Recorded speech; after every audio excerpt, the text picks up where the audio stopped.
tamu itu akan datang. Ramadan sudah bersiap untuk mengetuk pintu kehidupan kita. Apa yang harus kita persiapkan? Mayoritas yang hadir di sini itu sudah sering ketemu Ramadan. Namun, tahukah kita justru pengalaman kita bertemu Ramadan bertahun-tahun tersebut itu bisa menjadi bumerang. Ada sebuah kaidah yang dijelaskan oleh para ulama kita. Kaidah ini luar biasa. Seringnya berinteraksi itu bisa mematikan sensitivitas. Seringnya berinteraksi itu buat kita nggak sensitif lagi, nggak terharu lagi, biasa-biasa saja. Saya pengalaman kalau nganterin jamaah umroh, khususnya yang baru pertama kali umroh, begitu mereka sampai Masjidil Haram dan lihat Ka'bah pertama kali, itu biasa nangis. Nangis, mau jenggotnya segede gini, nangis sudah. Ngelihat Ka'bah pertama kali, luar biasa itu. Dan salting biasanya. Dan bingung mau ngapain. Itu manasik di Jakarta udah gak berlaku lagi tuh.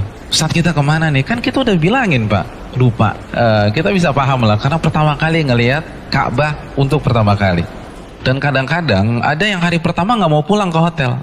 Mau nginep gitu. Iktikaf. Gak mau pulang. Terus kerjanya apa? Ngeliatin Ka'bah aja. Doa, zikir, sholat sunnah. Itu hari pertama. Hari kedua udah mau diajak pulang ke hotel. Pak, pulang Pak, capek Pak, nanti masuk angin. Oh iya, pulang. Hari ketiga, hari keempat itu mulai berimbang tuh antara hotel dan masjid. Hari ketujuh tawafnya udah di Zamzam Tower, kan gitu ya. Udah lupa. Pak, ini 10 menit lagi mau masuk waktu zuhur. Tenang dulu, keponakan saya oleh-olehnya belum kebeli nih, kan begitu ya. Sibuk nyari sana, sibuk cari sini. Apa yang membedakan? Kenapa beda antara hari pertama dengan hari ketujuh?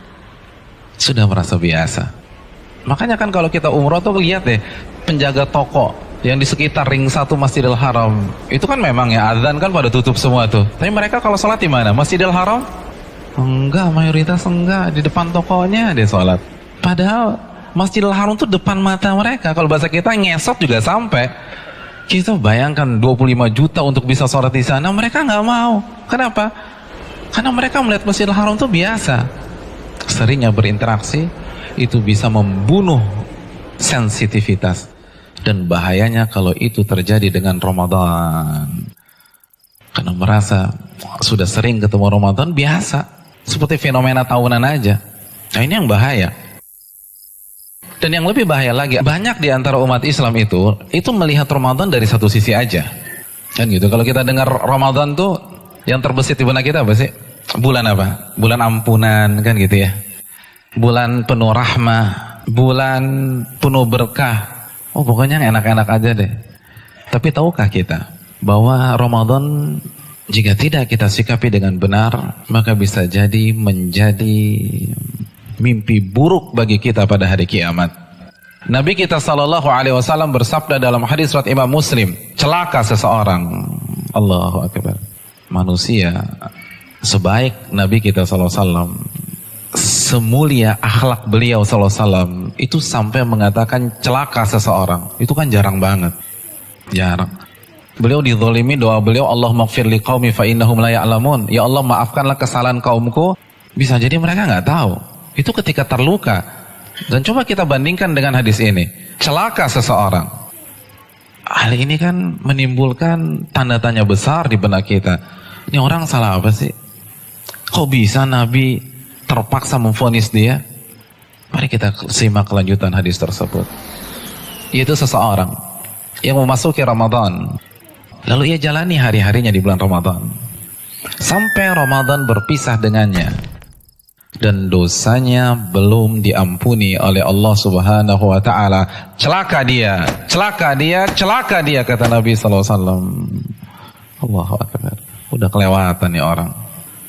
Ramadan, bulan dimana kata Nabi kita SAW, pintu surga dibuka selebar-lebarnya sebagai simbol seluruh akses dan sarana beribadah dimudahkan oleh Allah Subhanahu wa taala.